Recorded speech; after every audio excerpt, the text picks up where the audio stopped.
Imagine going to the doctor with a completely, vanished sex drive. Hmm. Like a problem that is quietly tearing at the seams of your relationship and your own self-image. Yeah, which is incredibly common, unfortunately. Right. But then their proposed solution is to draw your blood, spin it in a high-speed centrifuge, and then inject it back into your most sensitive anatomy. It sounds totally like science fiction. Or a bizarre vampire novel, honestly. Exactly. But it is actually one of the most hotly debated treatments in modern medicine right now. I mean, the conversations happening around it are just incredibly intense. Well, welcome to our deep dive. Today's mission is all about answering a question that is probably going to make a lot of you lean in and maybe cross your legs. Fair warning on that. Yeah. Can a shot derived entirely from your own blood actually cure a low sex drive? Like, can the O shot really do what it claims to do? And, to figure that out, we have to navigate a really tricky landscape today. We're looking at a stack of sources that represent two very different worlds. Right, because on one side, we have these slick promotional materials from medical clinics selling this procedure as like a literal miracle cure. Yeah. And on the other side, we've got peer-reviewed clinical data from places like the Frontiers in Medicine and the Journal of Sexual Medicine, which are very serious publications. Totally. And to keep us grounded, we're also digging into strict regulatory guidelines from major bodies like the UK's Human Fertilization and Embryology Authority. The HFEA. Right, and the FDA as well.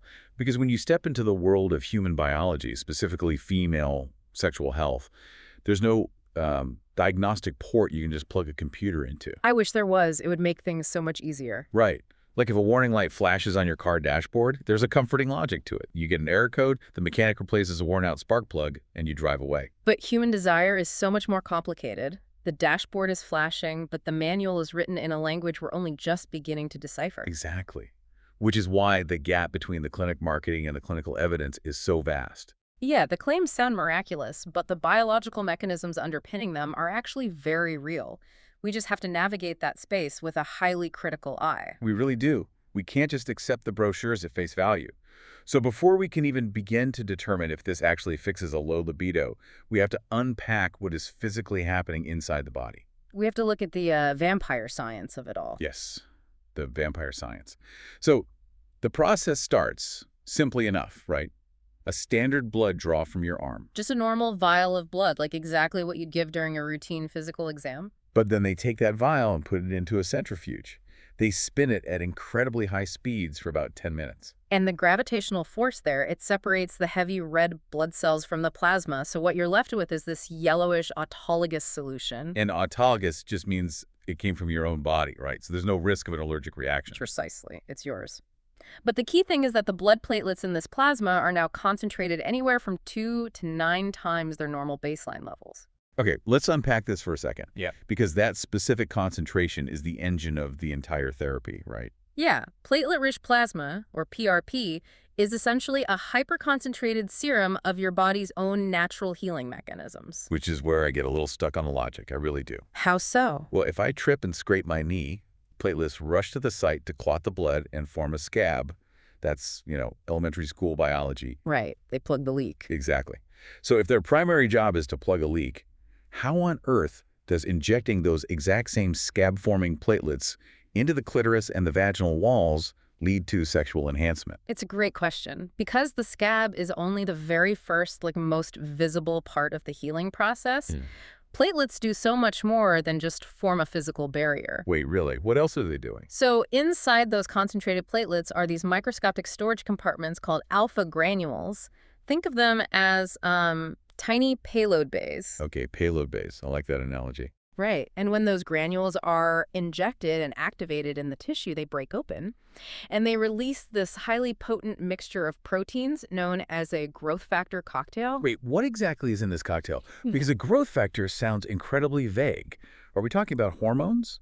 Not hormones, no. We are talking about specific signaling proteins. So, for example, one of them is VEGF, vascular endothelial growth factor. Vascular, so blood vessels. Exactly.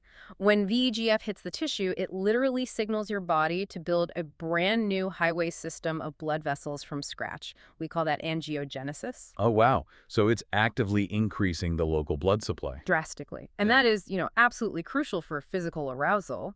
Then you also have PDGF, which is platelet-derived growth factor. And what does that one do? That one stimulates cell replication. It calls in fibroblasts, which are the cells responsible for producing new collagen and elastin. Oh, so it's rebuilding the tissue structure itself. Yep. And then there's TGF-beta, which promotes the regeneration of sensory nerve endings. So it isn't just forming a clot at all. It's actively sending a biological command to the local tissue to rebuild itself from the inside out. That is the perfect way to phrase it. These proteins essentially create a fibrin scaffold. It's like this soft biological mesh that new healthy cells can attach to as they grow. That's amazing. It is. The end result is a reversal of tissue thinning, an increase in natural lubrication, and the restoration of those microvessels required for engorgement and sensitivity. So the physiological theory makes complete sense. You're providing the building blocks for younger, healthier tissue. Right. The underlying biology is very sound. But here is where we have to connect this to the overarching mission of our deep dive today. We're talking about low sex drive. Yes, the big question. If you're just building new collagen and blood vessels in the pelvic floor, does that actually solve the root cause of why a woman loses her desire in the first place? And that brings us to the most complex part of this entire discussion, honestly, because low sex drive is heavily stigmatized, and it is rarely ever just one single medical condition. Let's talk about the lived reality of that for a second. Let's say it's a random Tuesday night. Your partner initiates intimacy, and instead of feeling desire, your brain immediately floods with anxiety. Because you're anticipating what's going to happen next. Right. You tense up, you make an excuse, or you just endure it because you know it's going to physically hurt. The friction, the burning, the soreness the next day, that is a brutal cycle to be stuck in. It really is. Clinically, the pain you're describing is called dyspareunia, and it's frequently tied to a condition our sources outline called GSM. Genitourinary syndrome of menopause, right? Exactly. As estrogen levels drop, the vaginal tissue literally atrophies. It becomes thin, dry, and highly easily inflamed. At least 80% of women experience some degree of this post-menopause. Wow, 80%. But our sources also mention another major category, HSDD, or hypoactive sexual desire disorder. This is different from GSM, right? Yes, it is. HSDD is a generalized lack of desire that causes significant personal distress, and it isn't necessarily tied to menopause at all. It's more about the brain's response. Sort of. It can be heavily influenced by chronic stress, trauma, depression, or even just relationship dynamics. It's a deeply intertwined web of factors. Okay, so let me pose a highly targeted scenario to you. Let's go back to that Tuesday night anxiety. Okay, I'm with you. If a woman's low drive is actually caused by her brain anticipating severe physical pain because her tissue is thin and dry, does fixing the physical tissue with a PRP shot indirectly fix the psychological drive? In many of those specific cases, the answer is a resounding yes. Your brain is a brilliant protector, It remembers the pain. Exactly. If touching a hot stove burns your hand, your brain is going to eliminate your desire to ever touch that stove again. It's a classic fear avoidance cycle. Precisely. If sex physically hurts, your desire will plummet as a protective mechanism. PRP aims to address the biological underpinnings of that reduced sensation and pain. By rebuilding the tissue and the collagen. Right. By increasing the natural lubrication and heightening the sensitivity of the nerve endings, you're removing the physical barrier to pleasure. The stove is no longer hot. So when the pain is gone, the body can physically respond again, and the mental desire naturally follows. Yes. But we have to look at the guardrails our sources are putting up here. Right, because I was reading those, and they are very strong guardrails. As they should be. It's vital to understand the limitations of PRP. It's a localized tissue treatment. It is not a systemic cure-all. So if a severe total estrogen deficiency is the root cause of the atrophy, injecting platelets isn't going to magically make your body produce estrogen again. No, it won't.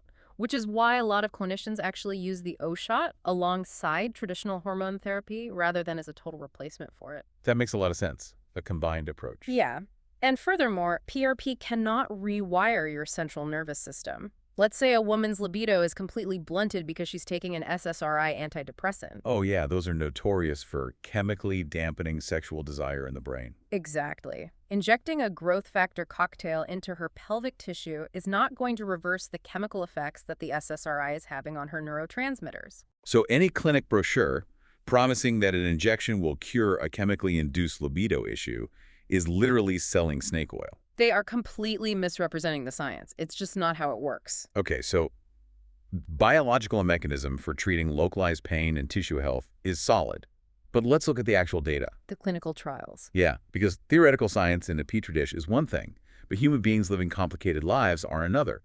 What happens when we actually put this shot to the test? This is where the landscape gets genuinely fascinating. We're actually starting to see the clinical trials catch up to the theory. Yeah, I was looking at that trial from the Frontiers in Medicine journal. They took 66 postmenopausal women who were suffering from severe vulvovaginal atrophy. And how did they divide the group? They gave 36 of them the standard treatment, which is traditional topical estrogen cream. Yeah. But the other 30 women, who were actually patients that had previously tried estrogen and didn't respond to it, were given the PRP injections instead. And how did the researchers measure the outcomes? Because, feeling better is entirely subjective. You need hard metrics. Oh, they used very rigorous standardized scoring systems. At the 12-week mark, they evaluated everyone using the Female Sexual Function Index, the FSFI, Okay, that's a gold standard metric. and the Vulvovaginal Symptoms Questionnaire, or VSQ. They tracked specific, quantifiable metrics, and the results were stunning. What did they find?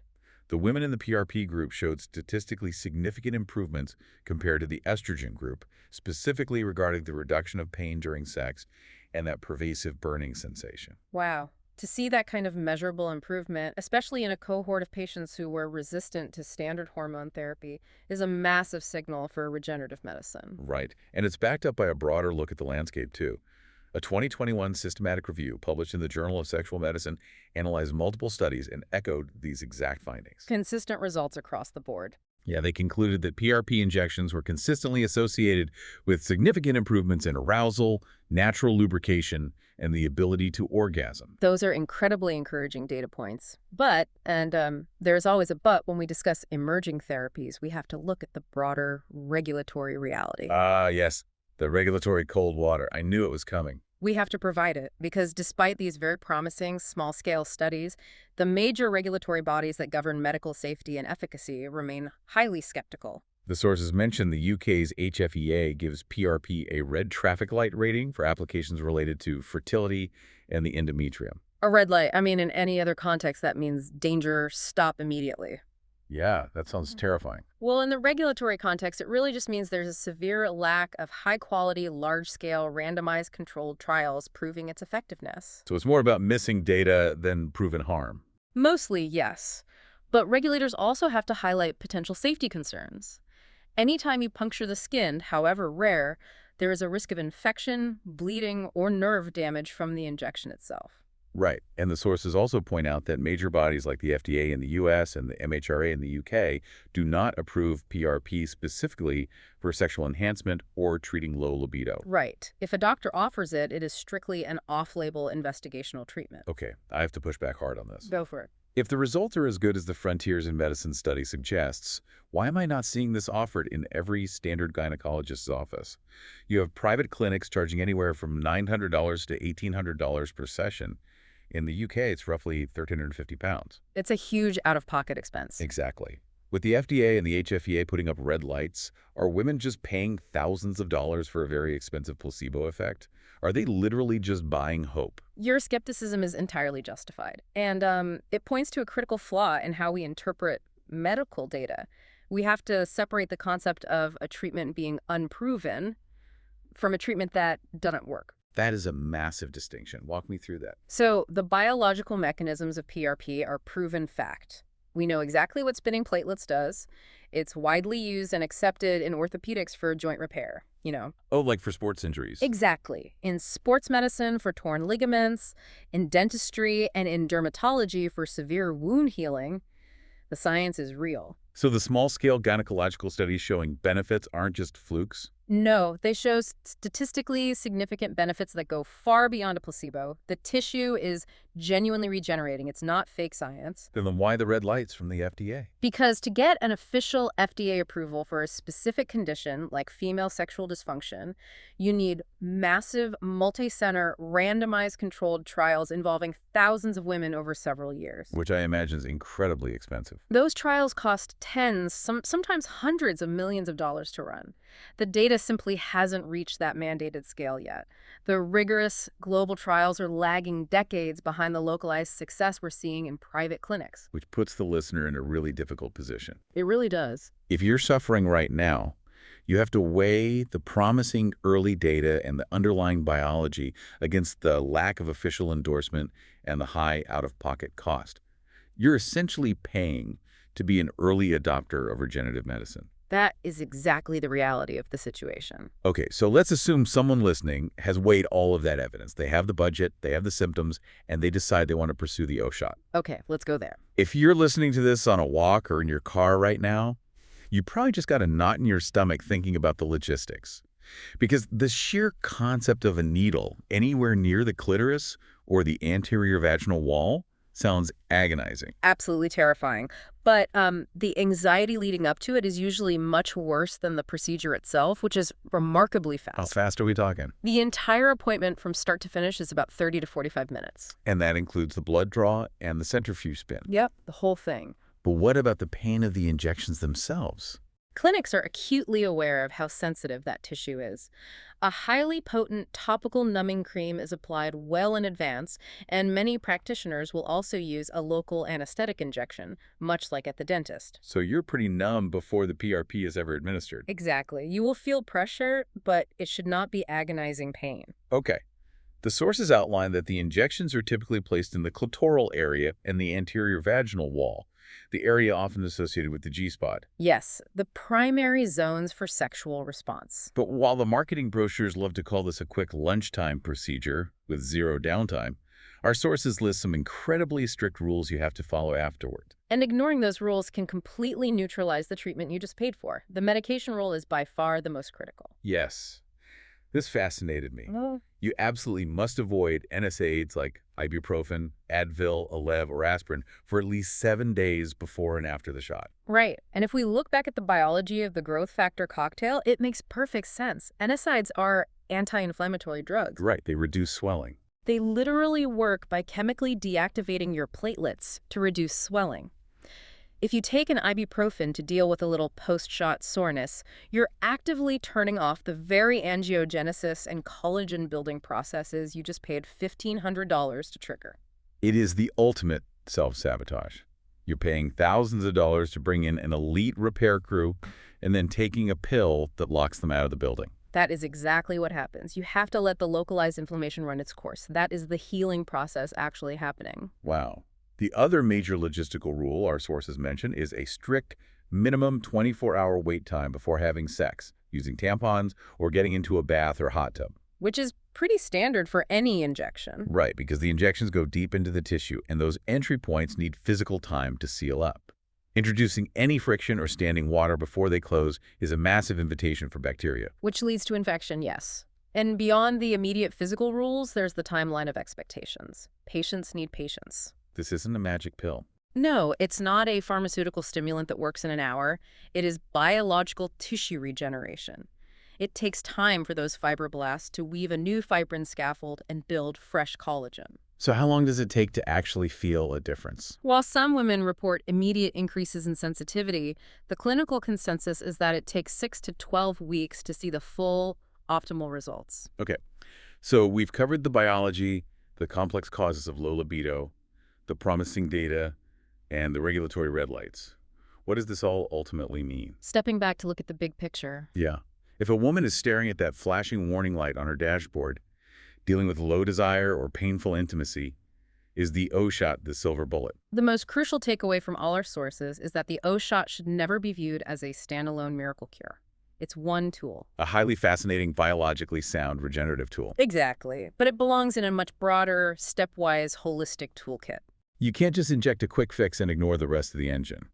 The clinical literature really stresses that standard foundational medical options need to be optimized first, or at least alongside it. Absolutely. Have you explored pelvic floor physiotherapy, for example, to address deep muscle tension that contributes to pain? Or are you utilizing mindfulness or cognitive behavioral techniques to break that mental fear avoidance cycle we talked about? Right. Are you managing chronic stress, which floods your body with cortisol and chemically crushes your libido? All these things matter. Even basic lifestyle factors play a massive role. The sources highlight that quitting smoking is imperative. Because nicotine severely constricts and damages the microvessels. If you're smoking, you're destroying the exact blood flow the PRP is trying to rebuild. It's all connected. We also have to acknowledge that there are FDA-approved medical options for hypoactive sexual desire disorder that act on the brain rather than the tissue, Yes, medications like flibanserin, known as Addy, which is a daily pill. or bremelanotide, the brand name Belize. Right, which is an as-needed injection that works on the central nervous system to boost desire. It really is an entire ecosystem. The O-Shot offers this exciting, non-surgical option to heal the physical barriers, but sexual wellness requires treating the mind, the hormones, and the tissue together. It does. Sexual health is an integral, vital part of your overall human well-being. Symptoms like a plummeting libido, severe vaginal dryness, or painful sex are not simply things you have to quietly accept as an inevitable consequence of aging or having children. There is actual science being deployed to help heal these issues. Even if the massive clinical trials are still playing catch-up to the private clinics, the biological potential to restore pleasure is real. But, as we look at how slowly those massive clinical trials are actually moving and how difficult it is to get funding for them, it leaves us with a final, rather provocative thought to mull over. Where does all of this leave us? Given the incredible proven biological potential of platelet-rich plasma to regenerate tissue and restore physical function, we really have to wonder, if this exact same treatment, with this exact same promising preliminary data, were primarily aimed at curing male erectile dysfunction, Oh, wow. would there already be massive, globally funded, multi-million-dollar clinical trials fast-tracking it to secure FDA approval? That is a staggering question. Or is the current lack of robust, globally funded data just another glaring symptom of how modern medicine consistently prioritizes or fails to prioritize female sexual pleasure? When a warning light flashes on the dashboard of female sexual health, it seems the medical establishment is still entirely too comfortable just telling women to ignore the light and keep driving. But clearly you don't have to. Thank you for joining us on this deep dive. I'll catch you next time.